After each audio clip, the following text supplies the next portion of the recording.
And here in South Korea, President Moon Jae-in welcomed what's believed to be signs of North Korea's dismantlement of missile engine and launch test sites. These comments were made during a meeting with the new U.S. ambassador to the nation.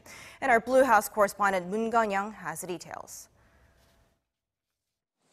South Korean President Moon Jae-in described satellite images of dismantlement at a North Korean missile site as a good omen for South Korea and U.S. joint efforts for denuclearization. His remarks were made to the new U.S. ambassador to South Korea, Harry B. Harris Jr., as President Donald Trump's chief envoy presented his credentials to the South Korean head of state on Wednesday morning, along with 4 other new ambassadors to the nation. After receiving Harris's credentials, President Moon told the U.S. chief of mission that the respective intelligence agencies have identified that the North has also abolished a missile engine test site and missile launch site, and that this is a good development for the denuclearization of North Korea.